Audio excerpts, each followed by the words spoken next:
بسم اللہ الحمد للہ والصلاة والسلام علی رسول اللہ۔ الحمد للہ ہم اس وقت تطیر کے تعلق سے جو ملخص ہے سمری ہے اس کو ریکارڈ کر رہے ہیں۔ کتاب التوحید میں باب نمبر 28 ہے 28۔ اور تطیر کی تعریف کیا ہے یا تیرہ کسے کہتے ہیں؟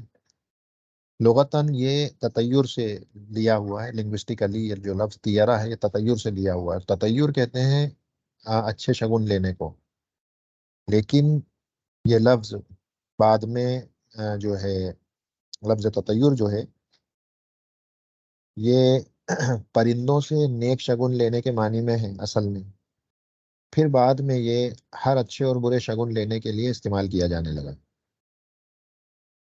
تو یہ لفظ تیرہ تطیر سے ہے، جو شگن اچھے شگن لینے کے معنی میں تھا، لیکن عربوں میں یہ پرندوں سے شگن لینے کے معنی میں استعمال ہوتا تھا۔ پرندے وغیرہ اڑاتے تھے، وہ کہاں اڑ کے جائے گا، لیفٹ یا رائٹ، اس حساب سے وہ اپنے اعمالوں کو انجام دیا کرتے تھے۔ یہ تطیر ہے یا تیرہ ہے۔ اصطلاحاً کہتے ہیں نحوست لینے کو، بدشگونی لینے کو، جس کے نتیجے میں یعنی کسی ایسی چیز کے نتیجے میں جو آدمی یا تو دیکھے یا سنے، یا کسی انسان کو ہی وہ نحوست اور منحوس مان لے، اس انسان کو دیکھ کر کے مثلاً وہ اس عمل کو کرنا چھوڑ دے، تو یہ اصطلاحاً تیرہ اس کو کہا جاتا ہے۔ اس کا حکم کیا ہے؟ تطیر جو ہے یہ توحید کے اگینسٹ ہوتا ہے، اس کو کانٹراڈکٹ کرتا ہے دو چیزوں کی وجہ سے۔ ایک تو یہ کہ جو تطیر کرنے والا ہے، جو متطیر ہے، وہ اس کا اللہ پر سے جو توکل ہے وہ ختم ہو جاتا ہے، اور اس کا اعتماد غیر اللہ پر ہو جاتا ہے، کیونکہ اب وہ ڈیپینڈ ہو گیا ایک پرندے پر، یا وہ ڈیپینڈ ہو گیا کسی آدمی کے رونے یا ہنسنے پر، یا ڈیپینڈ ہو گیا کسی آدمی پر ہی کہ جب یہ آدمی کو میں دیکھتا ہوں تو میرا کام بن جاتا ہے، یا اس آدمی کو جب بھی دیکھتا ہوں میرا کام بگڑ جاتا ہے، میرا دن خراب چلے جاتا ہے۔ تو اس کی ڈیپینڈنسی اس غیر اللہ پر ہو گئی اور اللہ پر سے توکل ختم ہو گیا۔ دوسری وجہ یہ ہے کہ توحید کے کانٹراڈکٹ کیوں کرتا ہے، کیونکہ اس نے ایک ایسی چیز سے تعلق جوڑ لیا جس کی کوئی حقیقت نہیں ہے۔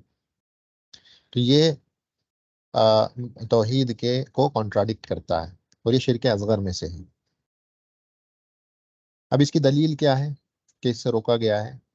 قرآن سے کافی آیتیں ہیں، اس میں ہم نے دیکھا سورۃ الاعراف میں، اس کے بعد سورہ یاسین میں بھی، اور شیخ رحمہ اللہ نے جو باب نمبر 28 ہے اس میں کئی ساری دلیلوں کو نقل کیا ہے، جس میں سے ایک دلیل یہ بھی ہے کہ الا انما طائرهم عند اللہ ولکن اکثرهم لا یعلمون۔ فرعون اور اس کی فوج، اس کی قوم کے لوگ، جب بھی ان پر کوئی آفات وغیرہ کچھ آ کر آن پڑتی تو وہ کہتے کہ یہ موسیٰ علیہ السلام اور ان کے ماننے والوں کی نحوست کی وجہ سے ہے۔ تو اس موقع پر اللہ نے جواب دیا کہ نہیں، تمہاری نحوست تو تمہارے ساتھ ہے، یا تمہاری جو تم پر جو آن پڑا ہے، جو آفتیں مصیبتیں آتی ہیں، یہ اللہ کی طرف سے ہیں، کیونکہ تمہارا کفر، تمہاری معصیت تمہارے ساتھ ہے، اس کے سبب یہ سب کچھ ہوتا ہے۔ اسی طرح سے نبی صلی اللہ علیہ وسلم کا ایک قول بھی ہے کہ لا ادوا ولا تیرا، یہ بھی دلیل ہے، متفق علیہ روایت ہے، بخاری مسلم میں موجود ہے، کہ کوئی چھوا چھوت کی بیماری نہیں ہے، اسی طرح سے کوئی تیرا یعنی تیرا کی کوئی حقیقت نہیں ہے، کچھ نہیں ہوتا، جو ہوتا ہے اللہ کی مرضی اور مشیت سے ہوتا ہے، سارے امور اللہ کے ہاتھ میں ہیں۔ تو یہ دونوں دلیلیں ہیں، اور اس کے علاوہ اور بھی ہیں، آپ کتاب التوحید میں باب نمبر 28 میں دیکھ سکتے ہیں، تیرا کا جو باب ہے اس میں دلیلیں آپ کو ملیں گی، یہ بھی اور اس کے علاوہ بھی۔ اب متطیر کے کیا احوال ہو سکتے ہیں؟ کہتے ہیں دو میں سے ایک حالتوں میں یہ پایا جاتا ہے۔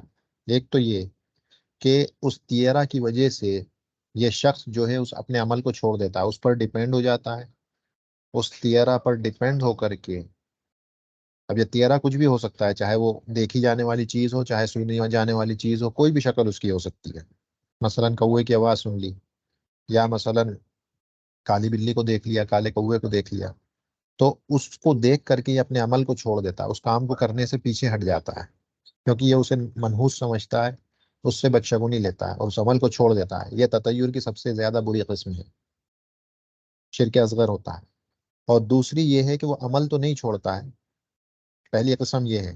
دوسری قسم یہ ہے کہ وہ اس چیز کو دیکھ کر کے یا سن کر کے اس عمل کو چھوڑتا تو نہیں ہے، لیکن اس کے دل کے اندر کچھ کھٹک سی پیدا ہو جاتی ہے، ایک وہم سا پیدا ہو جاتا ہے، اور وہ ڈرنے لگتا ہے کہ کہیں یہ تطیر اس پر متاثر نہ ہو جائے، اور اس کی زندگی پر اس کے اثرات پیدا نہ ہو جائیں۔ یہ بھی تطیر کی قسم ہے، لیکن یہ پہلے والے سے تھوڑی سی اخف ہے اور ہلکی ہے۔ اب ایک چیز ہوتی ہے الفال، یعنی اگر ایک بد شگونی ہوتی ہے تو اچھا شگون بھی تو ہوگا، نیک فال، نیک شگون، گڈ لک، گڈ فارچون، یہ بھی ایک چیز ہوتی ہے۔ اس کا معنی کیا ہوتا ہے؟ الفال کا، فال کا معنی کیا ہے، یا تفاعل کا معنی کیا ہے؟ تفاعل کا معنی جیسے نبی صلی اللہ علیہ وسلم کی حدیث میں آیا الکلمہ الطیبہ، یہ ایک اچھی بات ہے، جسے انسان جب سنتا ہے تو اسے سن کر کے آ، اسے خوشی حاصل ہوتی ہے، جسے سن کر کے وہ خوشی حاصل کرتا ہے، اسے خوشی محسوس ہوتی ہے، اسے کہتے ہیں الفال الحسن۔ اور اس کا جواز ہے، کیونکہ نبی صلی اللہ علیہ وسلم نے فرمایا وَيُعْجِبُنِي الفال، فال مجھے پسند ہے، فال مجھے پسند ہے۔ اس کی مثال یوں ہے کہ ایک آدمی سفر کا ارادہ کرے اور پھر وہ کسی کو بولتے ہوئے سنے یا سالم، تو اس لفظ یا سالم کے سننے کی وجہ سے وہ خوشی اور مسرت محسوس کرے، اسی کو کہتے ہیں فال، اور اس کا حکم یہ ہے کہ جائز ہے۔ کس صورت میں؟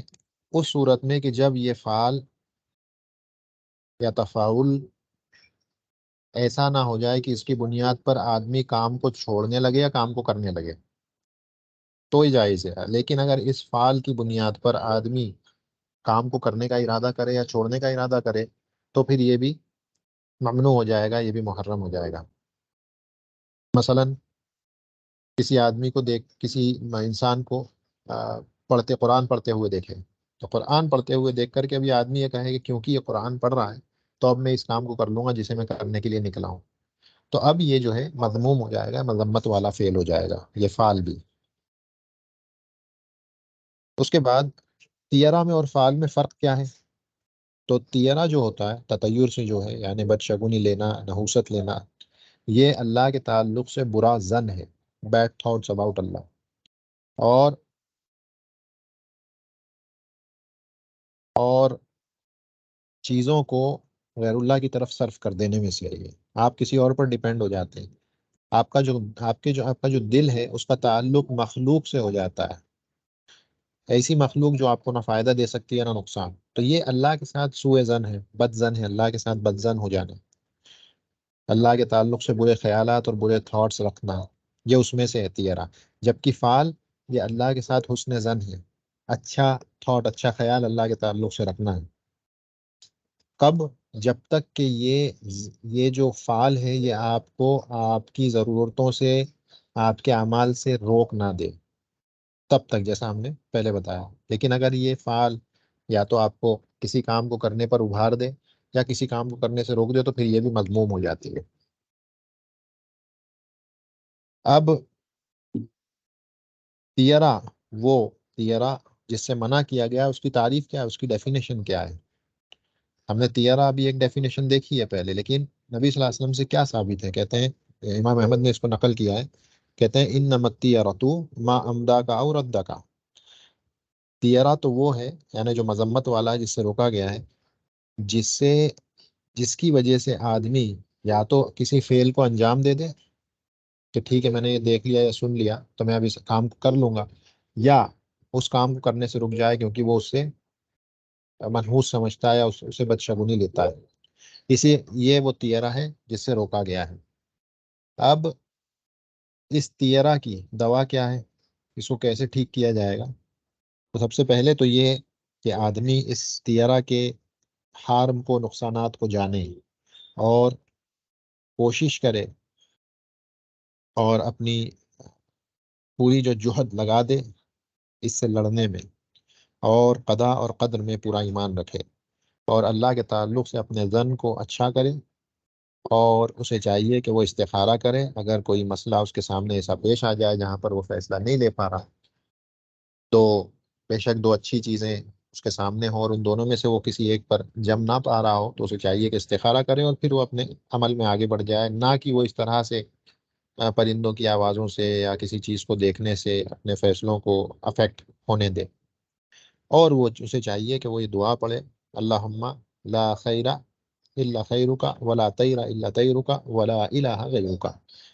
یہ امام ابو داؤد نے اس کو روایت کیا ہے اور شیخ البانی رحمہ اللہ نے اس کو صحیح قرار دیا ہے۔